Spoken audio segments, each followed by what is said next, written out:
दोस्तों आज की जिस मूवी को मैं एक्सप्लेन करने जा रहा हूँ ये साल 2023 की एक कोरिया की बेहतरीन एक्शन मूवी है। इस मूवी में आपको हल्की फुल्की कॉमेडी के साथ भरपूर एक्शन देखने को मिलेगा, तो बने रहें वीडियो में शुरू से लेकर लास्ट तक। मैं करता हूँ इस मूवी का एक्सप्लेनेशन। इस मूवी की शुरुआत में जो सांगचुल नाम का एक आदमी अपने एक दूसरे आदमी टोमो के पास जा रहा था। टोमो एक जापानीज गैंगस्टर था जो एक हाइपर नाम का ड्रग चोरी करके बेचा करता था एंड जो सांगचुल भी इसमें उसका साथ देता था। टोमो ने एक पुलिस वाले को पकड़ा हुआ था जो काफी टाइम से टोमो का पीछा कर रहा था ताकि वो उसको रंगे हाथों पकड़ सके। जो सांगचुल उस पुलिस वाले को खुद अपने हाथों से मारकर टोमो को एक दूसरे ड्रग डीलर से मिलवाने की बात कहकर वहां से चला जाता है। जिसके बाद टोमो और उसके आदमी उस पुलिस वाले की बॉडी को एक पन्नी में पैक करके पास के तालाब में फेंक देते हैं। जिसके बाद अगले दिन बीच रोड पर कुछ लोग लड़ाई कर रहे थे। तभी हमें इस मूवी का मेन कैरेक्टर सियोकडो को दिखाया जाता है जो कि एक पेशे से पुलिस वाला था। सियोकडो उन लोगों की लड़ाई छिड़वाने उनके पास जाता है, लेकिन वो लोग सियोकडो को ही चमकाने लगते हैं। लेकिन उनको ये नहीं पता था कि सियोकडो की जुबान नहीं बल्कि उसका हाथ बोलता है। सियोकडो अपने 2.5 किलो के हाथों से उन लोगों को ठंडा कर रहा था। तभी वहां पर एक पुलिस वाला पहुंच जाता है जो सियोकडो को ही बदमाश समझकर उसको पकड़ने की कोशिश कर रहा था। लेकिन सियोकडो उसको भी ठंडा करके फाइनली अपने ऑफिस पहुंचकर अपनी टीम के साथ मस्ती कर रहा था। तभी उसकी टीम के एक आदमी के पास एक कॉल आता है जिसमें उसको ये पता चलता है कि एक लड़की ने छत से कूदकर जान दे दी। लोकेशन पर पहुंचने के बाद सियोकडो को ये पता चलता है कि वो लड़की एक क्लब से एक आदमी के साथ यहाँ पर आई थी, लेकिन पुलिस वालों को अभी तक उस आदमी के बारे में नहीं पता चल पाया। एंड पोस्टमार्टम में सियोकडो को ये पता चलता है कि उस लड़की के बॉडी में हाइपर नाम का ड्रग भारी मात्रा में पाया गया है एंड ये ड्रग उसने खुद लिया है या फिर उसे जबरदस्ती दिया गया है। ये जानने के लिए उस आदमी का पकड़ा जाना बहुत ज्यादा जरूरी था। एंड उस आदमी की तलाश करते हुए सियोकडो एक आम आदमी बनकर उस क्लब के बाहर पहुंच गया था जिस क्लब से वो लड़की उस आदमी के साथ बाहर गई थी। लेकिन उस क्लब के अंदर किसी आम आदमी का जाना अलाउ नहीं था एंड इसी वजह से सियोकडो को एक सैम नाम के आदमी की मदद लेनी पड़ती है उस क्लब के अंदर जाने के लिए। क्लब के अंदर सियोकडो को एक लड़का दिखाई देता है जो एक दूसरे लड़के को ड्रग सप्लाई कर रहा था एंड सियोकडो उसके पास जाना चाहता था। तभी वहां का एक बॉडीगार्ड उसको रोक लेता है, जिसके बाद सियोकडो उसको अपने 2.5 किलो के हाथ से ठंडा करके फाइनली उस लड़के के पास पहुंचता है। वो लड़का ड्रग सप्लाई करने के बाद उस क्लब के VIP रूम में अपने दोस्तों के साथ पार्टी कर रहा था। तभी वहां पर सियोकडो पहुंच जाता है जो उन लोगों से उस ड्रग के बारे में पूछ रहा था। सियोकडो के बार बार पूछने पर भी वो लोग सियोकडो को उस ड्रग के बारे में नहीं बताते, जिसके बाद में सियोकडो को गुस्सा आ जाता है एंड वो उन लोगों को मारने लगता है। एंड थोड़ी देर बाद वहां पर सियोकडो के बाकी टीम मेंबर भी पहुंच जाते हैं, जिसके बाद सियोकडो वहां पर मौजूद सभी लोगों को पकड़कर अपने साथ पुलिस थाने ले जाता है। एंड इधर जो सांगचुल टोमो के साथ एक औरत से मिलने जाता है जो कि बहुत बड़ी ड्रग डीलर थी। जो सांगचुल उस औरत से 2 दिनों के अंदर 20 किलो हाइपर ड्रग देने का वादा करके उससे एडवांस पेमेंट ले लेता है। इधर सियोकडो ने उस क्लब के ऑनर को भी पकड़ लिया था, जिससे पूछताछ में सियोकडो को यह मालूम पड़ता है कि उस आदमी का नाम हिरोशी है एंड वो टोमो की गैंग में काम करता है एंड वो फिलहाल गंगनम और इंसियान नाम की इन दोनों जगहों में से किसी एक जगह पर मौजूद है। उस आदमी को ढूंढने के लिए सियोकडो का कैप्टन इंसियान जा रहा था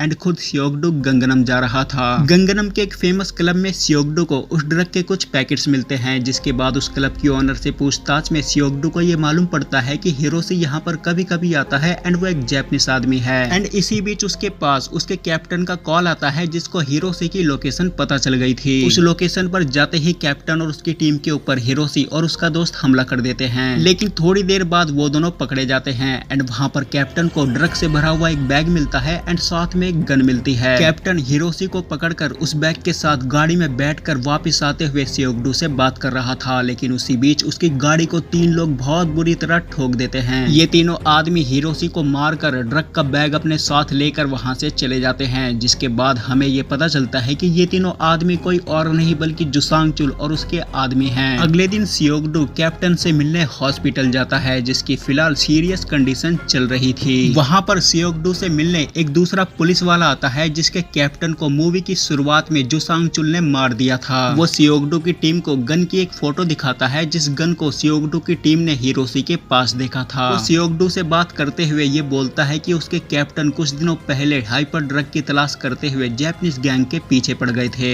लेकिन अचानक से वो कुछ दिनों बाद गायब हो गया था एंड इस पुलिस वाले को ऐसा लग रहा था कि उसके कैप्टन को मारने वाला जापानीज गैंग है। सियोकडो उस पुलिस वाले के बारे में जानने के लिए उस पुलिस वाले के एरिया के थाने में जाता है। वहां पर जिस पुलिस वाले की फिलहाल ड्यूटी लगी हुई थी वो पुलिस वाला कोई और नहीं बल्कि जो सांगचुल था। यहाँ पर हमें ये पता चलता है कि जो सांगचुल ड्रग डीलर के साथ एक पुलिस वाला भी था। वो सियोगडो को ये बताता है कि वो इस पुलिस वाले के बारे में छानबीन कर रहा है, लेकिन अभी तक उसे कुछ भी नहीं पता चला एंड जैसे ही उसको पता चलेगा तो वो सियोगडो को बता देगा। लेकिन सियोगडो अभी तक उसके जवाब से पूरी तरह खुश नहीं था एंड इसी वजह से वो उस पुलिस वाले के बारे में और ज्यादा जानने के लिए जुसांगचुल से बातें कर रहा था, लेकिन जुसांगचुल उसको ये बोलता है कि ये केस उसका नहीं है एंड इसी वजह से वो उसको सारी बातें नहीं बता सकता। सियोगडो वहां से एक दूसरे आदमी के पास जाता है जो क्लब चलाने के साथ साथ पुरानी कारों को बेचा करता था। सियोगडो उस आदमी के पास इसलिए गया था क्योंकि वो आदमी यकूजा गैंग यानी कि जापानीज गैंग की जासूसी भी किया करता था।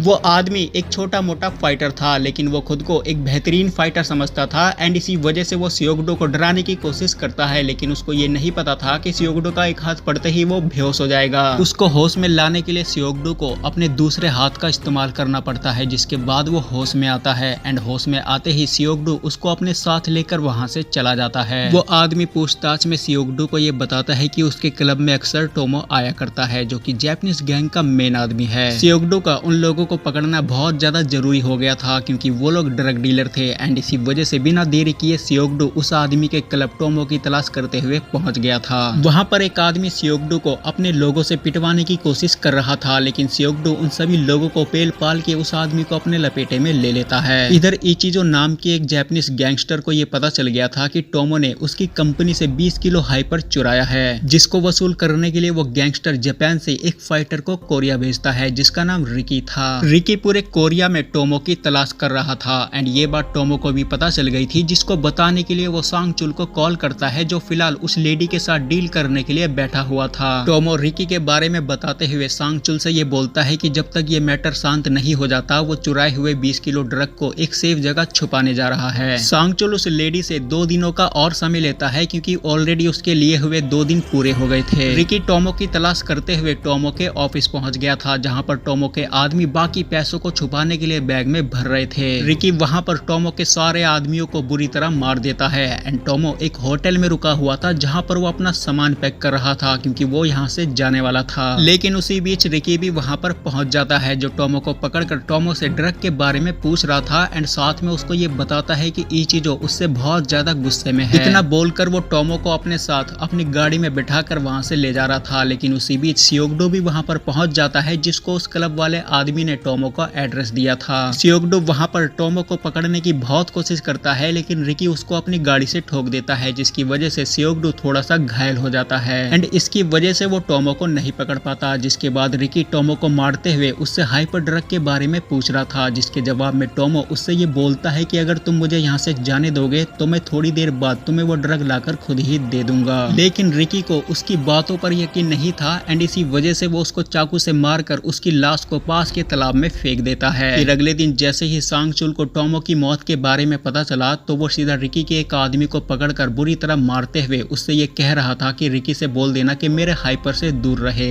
इधर वो आदमी सियोगडो को प्लान के जरिए ये बता रहा था कि टोमो के साथ एक मिस्ट्री मैन भी है यानी कि सांगचुल है जो ड्रग को चोरी करके बेचता है। फिलहाल इन दोनों ने 20 किलो हाइपर को चुराया हुआ है जिसको वो लोग बेचने वाले हैं, लेकिन उनके बेचने से पहले रिकी यहाँ पर उसको लेने पहुंच गया होगा। इसके बाद सियोगडो ये प्लान बनाता है कि वो सबसे पहले उस ड्रग के बैग को ढूंढेगा ताकि वो उस मिस्ट्री मैन तक पहुंच सके। रिकी ड्रग को ढूंढता हुआ दोबारा से टोमो के ऑफिस जाता है जहाँ पर पहले से सांगचुल का एक आदमी ड्रग को ढूंढ रहा था। रिकी उस आदमी को पकड़कर उससे सांगचुल का एड्रेस पूछ रहा था क्योंकि उसको ये पता था कि अब ड्रग के बारे में सिर्फ सांगचुल ही बता सकता है, लेकिन वो आदमी रिकी को सांगचुल का एड्रेस बताने से साफ साफ मना कर रहा था, जिसकी वजह से रिकी उस आदमी को वहां पर मार देता है। फिर अगले दिन छानबीन के दौरान सांगचुल के पास इचिजो का कॉल आता है जो उससे अपना ड्रग मांग रहा था एंड सांगचुल उससे ये बोलता है कि तुम्हें अगर अपना ड्रग वापस चाहिए तो तुम्हें उसकी कीमत देनी होगी क्योंकि तुम्हें अमीर बनाने में मेरा भी हाथ है और मुझे भी इसका हिस्सा चाहिए। इचिजो उसको रिकी के बारे में बताकर कॉल काट देता है एंड सांगचुल के मांगे हुए 2 दिन पूरे हो गए थे एंड इसी वजह से वो और ज्यादा टाइम मांगने के लिए उस औरत के पास जाता है, लेकिन उस औरत का एक आदमी सांगचुल को मारने की कोशिश कर रहा था क्योंकि उस आदमी को ऐसा लग रहा था कि सांगचुल बहाने बना रहा है। सांगचुल फाइट के दौरान उस औरत के सामने ही उसके आदमी के साथ साथ बाकी लोगों को भी जान से मार देता है। रिकी ने जिस आदमी को मारा था वो आदमी सांगचुल के साथ ही काम करता था क्योंकि वो भी एक पुलिस वाला था एंड उसकी इन्वेस्टिगेशन करने के लिए सियोगडो भी वहां पर पहुंच जाता है। इन्वेस्टिगेशन के दौरान सियोगडो को ये पता चलता है कि ये आदमी सांगचुल के साथ ही काम करता है। सियोगडो सियोगडो को उस क्लब वाले आदमी से याकुजा गैंग यानी कि जापानीज गैंग के एक याच के बारे में पता चलता है, जहां पर पहले से रिकी के आदमी ड्रग ढूंढ रहे थे। वो लोग सियोगडो को देखकर सियोगडो को मारने की कोशिश कर रहे थे, लेकिन सियोगडो उन सभी की ऐसी तैसी करके वहां पर रखे चाबी के डब्बे में से एक चाबी निकाल कर याच के अंदर जाकर ड्रग ढूंढने लगता है। काफी देर तक ढूंढने के बाद फाइनली सियोगडो को वो बैग मिल जाता है एंड वो उस बैग को लेकर वहां से चला जाता है, जिसके बाद वो इस नकली फाइटर के जरिए सांगचुल को कॉल करवाता है एंड उसको इस ड्रग के बारे में इंफॉर्मेशन दिलवाता है। सांगचुल को वो बैग हर हाल में चाहिए था एंड इसी वजह से वो उस आदमी को एक एड्रेस देते हुए उससे मिलने की बात कह रहा था। सांगचुल को उस आदमी पर शक हो रहा था एंड इसी वजह से वो रिकी के पास खुद ही जाकर उससे ये कह रहा था कि अगर वो उसका साथ दे तो वो उसका ड्रग वापस लौटा देगा। सांगचुल के बताए हुए एड्रेस पर सियोगडो ने उस नकली फाइटर को भेज दिया था एंड खुद वो उसको चोरी चोरी फॉलो कर रहा था। लेकिन थोड़ी देर बाद उस नकली फाइटर की चीखने की आवाज आती है, जिसके बाद सियोगडो उसको बचाने उसके पास पहुंच जाता है, जहां पर रिकी उसके ऊपर पीछे से हमला करवा देता है एंड इधर सांगचुल भी अपने लोगों के साथ सियोगडो की टीम के ऊपर हमला करके ड्रग का बैग लेकर वहां से चला जाता है। थोड़ी देर बाद जब सियोगडो को होश आता है तो वो रिकी और उसके लोगों की ऐसी तैसी करना शुरू कर देता है। थोड़ी देर बाद ही वो रिकी और रिकी के लोगों को ठंडा करके फाइनली वहां से चला जाता है। सियोगडो ने बड़ी ही चालाकी से उस ड्रग के बैग के अंदर अपना एक चोरी से मोबाइल छुपा दिया था, जिसको ट्रैक करके फाइनली वो सांगचुल के पास पहुंच गया था, जो उस ड्रग के बैग को लेकर ड्रग को सप्लाई करने जा रहा था। इसके बाद वो फाइनली सांगचुल के साथ फाइट करता है एंड थोड़ी देर जबरदस्त फाइट करने के बाद फाइनली वो सांगचुल को मार देता है, जिसके बाद वो उस ड्रग के बैग को लेकर फाइनली अपनी टीम के पास जाता है, जिसके बाद वो लोग आपस में पार्टी करते हैं एंड यहाँ पर ये मूवी खत्म हो जाती है। तो दोस्तों एक और नई धमाकेदार एक्शन मूवी के साथ मैं मिलूंगा आपको नई वीडियो में नए टॉपिक के साथ, तब तक के लिए धन्यवाद।